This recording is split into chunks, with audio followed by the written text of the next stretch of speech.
For my research, I chose to concentrate my analysis on families, especially those represented by commercials, which are commonly viewed in American society today. So as a tradition or society, I argue that commercials are the biggest influence when making families here in the US. I took a look at Cohen's work, especially in his article called Towards a New Paradigm in the Ethics of Women's Advertising. As we know, advertising has gotten its fame for being the most influential institution of socialization in modern society, and that's how he put it to you in his article. He argued that it influences viewers to see things as right or wrong depending on the popular belief of the period of time. You can say that this translates a lot into families and how they are structured. Research has even shown that children as young as 6 months old are making connections, and by 3 years old, children are making requests found in commercials they have been viewing. So as you can see, there tends to be a strong connection between some of the things that children and the commercials see in themselves. So what can we say about families? I argue that much of what parents buy children, especially when talking about the connections that children are making, it is typical for children to get a Build-A-Bear, for instance, not because it is tradition, but rather because it is pressure from the commercials that the children have been viewing. And so the parents keep up with this tradition that they seem to all partake in. As we move on, we talk about society, especially the differences that we see in men, boys, women, and girls. For this, I took a look at the article called Regulations and Applications of Ethics in Business Practice by Bayan and Kaliut. Some of these are the heightened importance of physical beauty of women and girls, especially in the perception of men and boys. Throughout time, advertising has become an overt tool to distribute messages to viewers every single day, with parents sometimes arguing that the ethics that companies have been using and are displaying to children. Many places, like New Zealand, have asked commercial marketing professionals to tone down their messages in the morality of children. This is important to know as we talk about members of a family or those that identify within different classes and the different brands that they use, genders and the different brands that they use, or even the status and how they're associated to different brands, especially within advertisement. As we keep talking about tradition, Laura Ostwald went on and said that traditionally, dad was the main influencer of the decisions, whereas today, a lot of the decisions happen in all directions. With sometimes mother making a lot of the decisions, sometimes children having a choice within those decisions. And also, this has moved from before being a primarily white, heterosexual, educated, middle-class family seen as the norm as a family. Today has moved for it to become the word families, in which it encompasses the different types of ways that a family can be a family.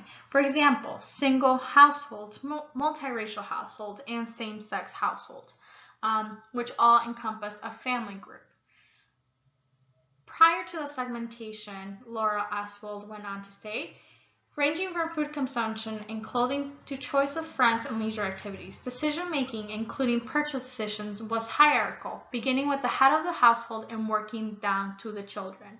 So as we can see, traditionally, a lot of the decision-making has started with whoever was at the top, whether it was dad or mother, typically dad, however. And also, it worked its way down, whereas children were the last to make any kind of decisions. As we can see, today a lot of the children make decisions as to what they want to eat, what sports they want to play, those just being some of the examples. One of the biggest areas of rising concern has been seen with the food industry commercials. I went on to analyze an article by Warren, Wicks, Fasu, and Chung called Food and Beverage Advertising to Children on U.S. Television. They tried their sample by recording from 2 p.m. to 10 p.m. and then they coded these commercials by product brand, product type, and product name. They said that a lot of the food advertisement would happen in different forms. However, $2.5 billion was accredited to restaurant commercials and $2 billion for any other food commercials. The Institute of Medicine went on to report that there was a link between advertisements and the obesity, especially among children. And also, they went on to say that the majority advertised food is generally unhealthy for all people, not just children. And another area of rising concern is the family structures. Elise Johansen went on to analyze this in her thesis by saying and analyzing previous data collected. From 1970 to 2007, marriage was reported to have been down 20%, single parenthood up 23%, 43% of adults being considered single, and 61 of those same adults never have been married. As you can see, the family structures are non-traditional, opposing to what is seen in main media. There's an increase in divorced families, step families, single-parent families, childless, child-free families, singles, and dual-parent career all fall under the American family. This includes same-sex, divorced, single-parent, and all of the above. So how big exactly is this influence? In 2015, Forbes went on to estimate that consumers were influenced by social media commercials in places like Facebook, YouTube, and Twitter. 74% of those went on to say that they relied on those to make decisions.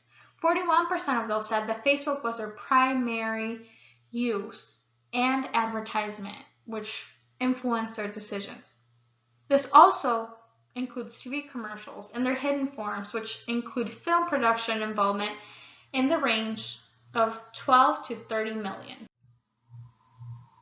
However, New York Times has gone on to say that there has been a rise of multiracial families.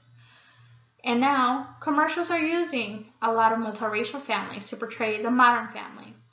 New York Times estimated that the representation is twice of what it was 5 years ago. Also, there has been a rise in gay and lesbian couples. For the growing number of people who think anti-racial marriage is a good thing, that positions their brand as forward-thinking and inclusive. This shows that there is a want and a need for these companies to portray families and their multi-layered function, from multiracial, same-sex, single-family, all the above. Brands are taking advantage of this step forward and been applauded for being forward-thinking and inclusive.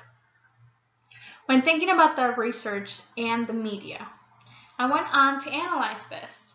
A lot of the media heightens the amount of inclusion seen for views. I think there is a big lack of statistics to accurately compare the amount of inclusiveness and traditional role in commercials that are still around. Media, I argue, wants to be seen as being credible and holding weight. However, I say that it just heightens the centralization of what is actually not happening.